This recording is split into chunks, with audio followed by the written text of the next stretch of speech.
Mateus capítulo 28, nós vamos ver aqui acerca de uma ordenança que Jesus deixou. Não deixou apenas aos seus discípulos ali, não é? Aos 11 que ficaram, mas todo aquele. Tem discípulo de Cristo aqui? Amém? Então, se tem um discípulo de Cristo, olha aí para essa pessoa e fala assim: é para você também. Isso aí. Então vamos lá, Mateus 28, nós vamos ler a partir do 16, que diz assim: os 11 discípulos foram para a Galileia, para o monte que Jesus lhes indicara. Quando viram, o adoraram, mas alguns duvidaram. Então Jesus aproximou-se deles e disse: foi-me dada toda a autoridade nos céus e na terra. Portanto, vão e façam discípulos de todas as nações, batizando-os em nome do Pai, do Filho e do Espírito Santo, ensinando-os a obedecer tudo que eu lhes ordenei, e eu estarei sempre com vocês até o fim dos tempos. Então essa é a grande comissão, é o ID do Senhor, é ensinar as boas novas. Repete assim comigo: ensinar as boas novas, batizando-as e ensinando a obedecer. Então fala assim: anunciar, batizar e ensinar. Ok? Fala: anunciar, batizar e ensinar. Essa é a grande comissão que Jesus deixou a todo discípulo do Senhor. Quando nós estamos falando acerca de gratidão a Deus, pode continuar com a sua Bíblia aí que a gente vai ler ainda mais um versículo. Quando nós estamos falando de gratidão ao Senhor, qual é a maior gratidão a não ser o resgate da nossa vida? A não ser o resgate da nossa família. Você que tem a sua família na casa do Senhor, que você pode declarar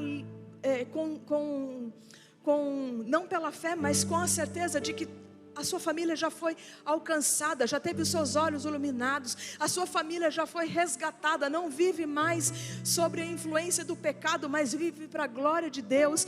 Você pode declarar: eu e a minha casa servimos ao Senhor. Existe maior gratidão do que isso?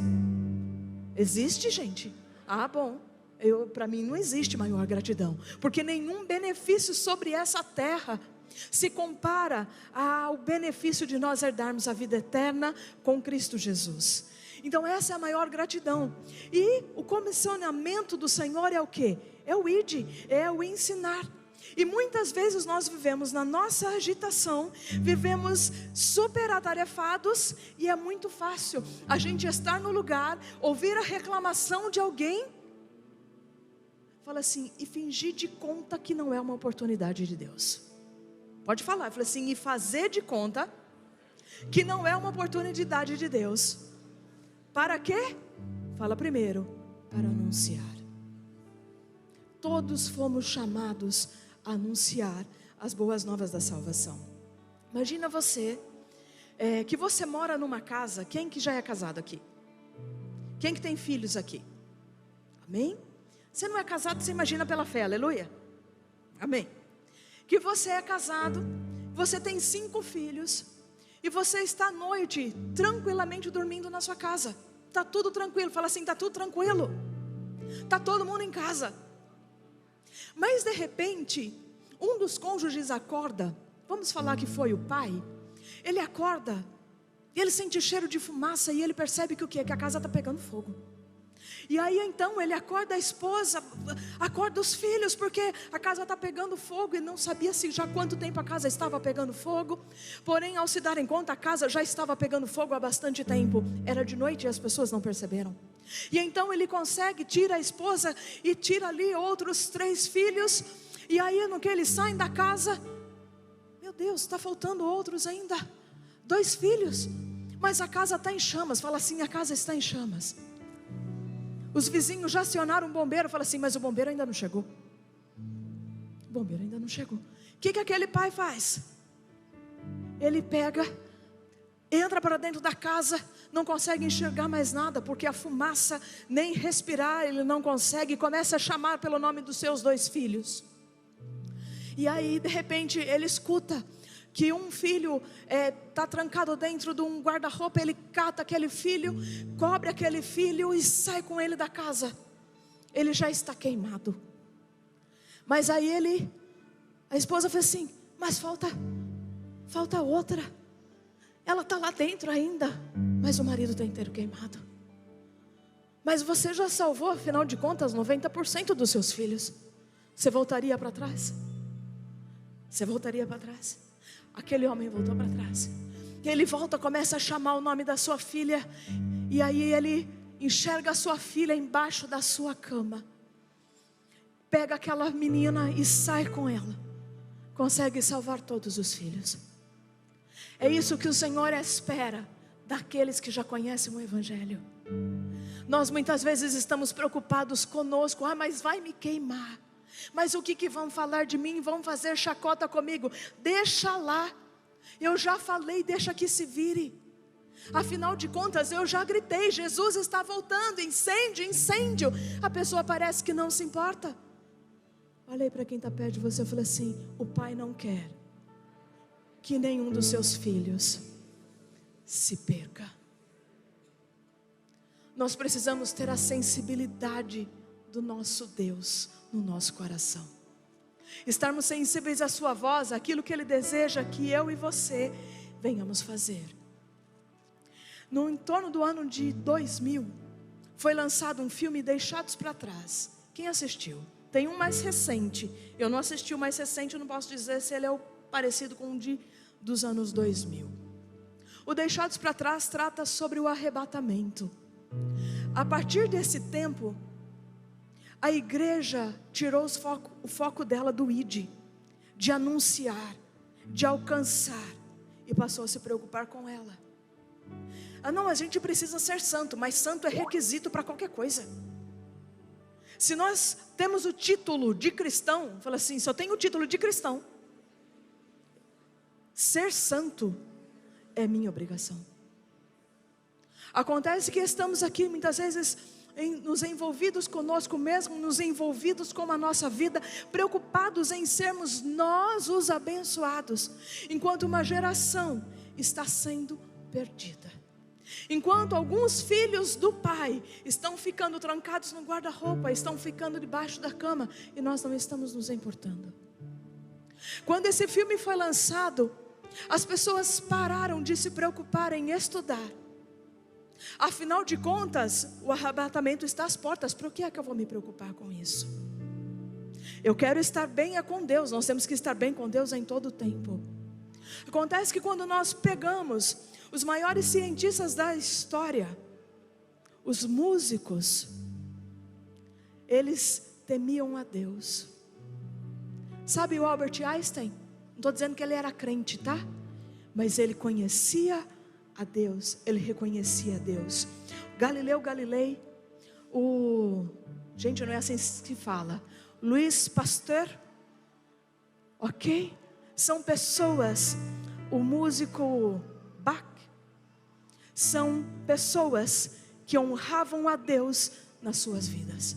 E em tudo aquilo que eles faziam, eles colocavam Deus. Eles voltavam sempre para Deus. E o povo de Deus de hoje? Para quê? E as trevas foi o quê? Avançando. Repete comigo, fala assim: as trevas foi avançando. Fala, porque onde a luz recua, as trevas avançam.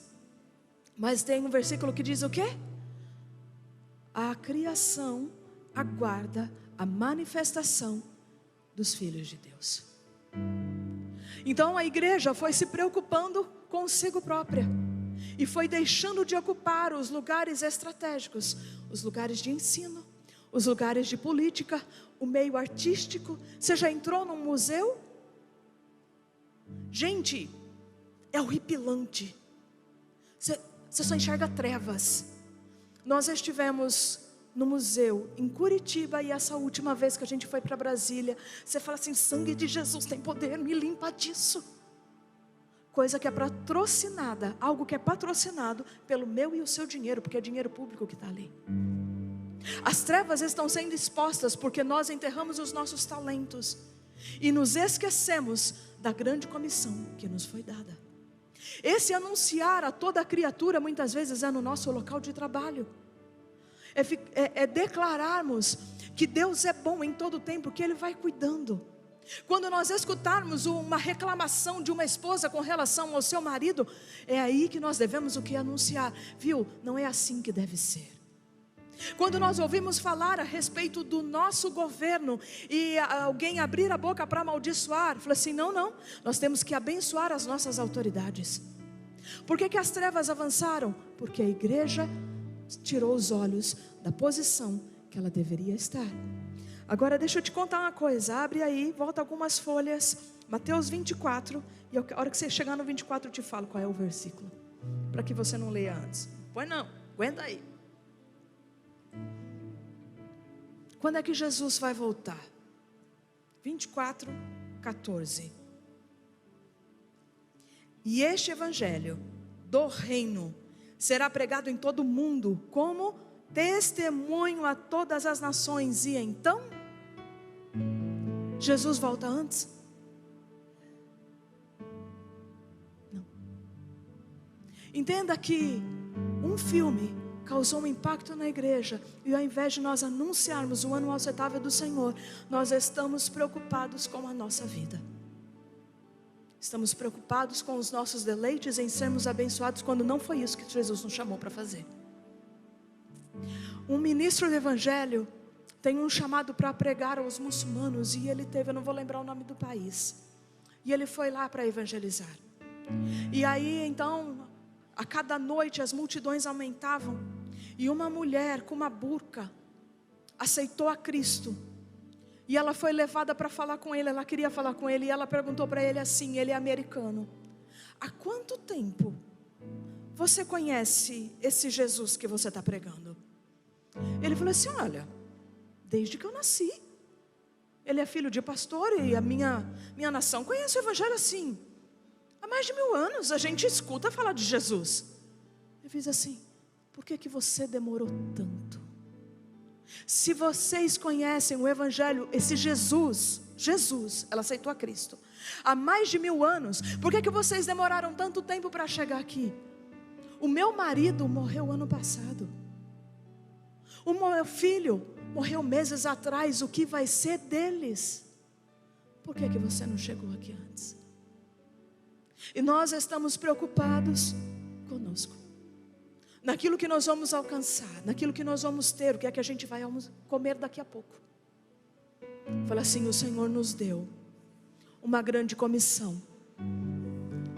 Qual é a maior gratidão do nosso coração? A fé sem obras é morta.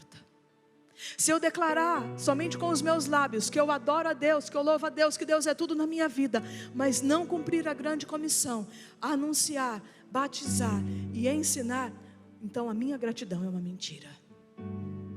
Eu preciso aplicar a palavra do Senhor. Lembra lá que eu tenho dito, precisamos ouvir a palavra do Senhor, meditar sobre ela, a ponto de que ela seja uma verdade sobre as nossas vidas, e trilhar por ela. O mundo está indo de mal a pior, e nós, não tem problema, nós vamos cantar isso hoje aqui, a igreja vai ser arrebatada, amém? A noiva, nem todo mundo que está na igreja vai ser não. Fala assim, frequentar culto não significa que tu é noiva. Domingo que vem talvez a gente fale sobre isso. Mas precisa ter aqui uma vida transformada para ser arrebatado com o Senhor. Mas só vai ser arrebatado aquele que agrada o coração do Pai. Amém? Nós vamos orar, nós vamos adorar, nós vamos oferecer ao Senhor o cântico dos nossos lábios, a gratidão do nosso coração. Mas que você medite sobre essa palavra e que você não perca as oportunidades de ser um anunciador das boas novas do Evangelho. No momento, eu sei que uma pessoa fez a tarefa que eu falei a semana passada de ler o Sermão da Montanha. O Sermão da Montanha é instrução para as nossas vidas, é luz para os nossos pés na hora de nós caminharmos, e na hora de nós aconselharmos outra pessoa, ele é maravilhoso. Mas como que nós vamos anunciar se nós não sabemos nem para nós mesmos? Olha aí para quem está perto de você, engole seco e fala assim, como é que a gente vai anunciar para os outros o caminho da luz, se a gente não sabe nem para nós mesmos? Precisamos aprender para nós, para podermos ensinar aos outros, para poder resgatar vidas e mais vidas das mãos do inferno, porque esse é o desejo do Pai para todos os seus filhos, amém? Amém? Coloque a mão sobre o seu coração, faça a sua oração sincera. Se você tem andado distraído, se você nunca se tocou que a grande comissão é para você também. Se você sente vergonha de ser um anunciador, de ser aquele que tem uma palavra de direção, se você tem estado alheio às oportunidades que Deus tem colocado com pessoas à sua volta para ser um anunciador, se a pessoa está em uma ansiedade, você fala assim: confia o teu caminho ao Senhor, porque Ele cuidará de você. Se a pessoa está desempregada, ore junto com ela. Vamos orar junto aqui. A palavra do Senhor declara que digno é o trabalhador do seu salário. O Senhor é aquele que abre portas. Entra em concordância. Não tenha vergonha de se posicionar como esse filho do Senhor e fazer a diferença sobre essa terra. Pai, nós queremos lhe pedir perdão pelas nossas faltas e falhas diante de Ti. Neste domingo de gratidão, Senhor, nós queremos nos consertar contigo, porque por vezes estamos sendo negligentes, Senhor, em anunciar o Evangelho e ensinar a Tua palavra, já até mesmo dentro da nossa casa aos nossos filhos, porque nós não queremos nos indispor com eles. Não queremos, Pai, tirar deles o celular, deixa eles lá. E muitas vezes, Senhor, ao invés de estar conduzindo a nossa casa a um caminho de retidão, estamos permitindo que músicas ilícitas, músicas, Pai, que não estão em concordância com o Senhor, adentrem e toquem dentro das nossas casas. Nos perdoe, Senhor, de sermos maus despenseiros daquilo que o Senhor tem nos confidenciado, daquilo que o Senhor tem nos entregado. Aquilo que o Senhor nos entregou não é apenas para nós, Senhor, mas é para repartirmos com todos aqueles que estão à nossa volta. O Senhor é o nosso Deus, Pai, e nós nos alegramos e nós nos regozijamos em Ti. Nos perdoe, Pai, pelas vezes em que buscamos pelas Tuas mãos somente, Senhor, e não em agradar ao Teu coração, e não em buscar, Senhor, como nos entregar por inteiro, e não em como ser um instrumento nas Tuas mãos a quem o Senhor deseja usar. Nos perdoe, Senhor, por não sermos vasos na mão do olheiro, em darmos muitas vezes ordens para o Senhor: faça assim, faça daquele jeito, e não em nos dispor, Senhor. Pai, nós Te pedimos, ministra as nossas vidas. Espírito Santo, escreve esta palavra no nosso coração. Nós não queremos nos apresentar diante de Ti naquele grande dia de mãos vazias.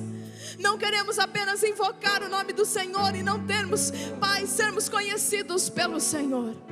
Sim, Pai, queremos ser conhecidos por Ti. Mais do que termos o nosso nome reconhecido sobre essa terra, queremos ter, Pai, o nosso nome reconhecido no céu. Que nós venhamos, Pai, ocupar os lugares estratégicos nessa terra, lugares de influência, Senhor. Pessoas que não vão manipular as leis, mas pessoas que vão fazer as leis com temor, retidão diante do Senhor. Pessoas que não vão se deixar ser corrompidas e nem corromper, mas pessoas santas, idôneas, que glorificam e que exaltam o nome do Senhor, pelo bom caráter de Cristo aperfeiçoado em nós. Senhor, queremos estar diante de Ti como servos fiéis, como aqueles, Pai, a quem o Senhor pode usar, porque não se deixará levar por palavras, nem por corrupção, nem por dinheiro e nem por posição, Senhor. Não queremos estar alheios sobre essa terra, mas assim como o Senhor nos chamou, luz do mundo, não a luz da igreja, o sal da terra, não o sal do céu. É isso que nós queremos ser, Pai, neste lugar. Aqueles que trazem mediação, aqueles que trazem direção, aqueles que trazem instrução, Senhor. Porque todo aquele que andar em luz, Senhor, esse será salvo. Todo aquele, Pai, que andar em retidão, na luz do Senhor, os seus pés não tropeçarão. E é isso, ó Deus, que nós queremos viver. Queremos ser, Pai, o Teu bom perfume.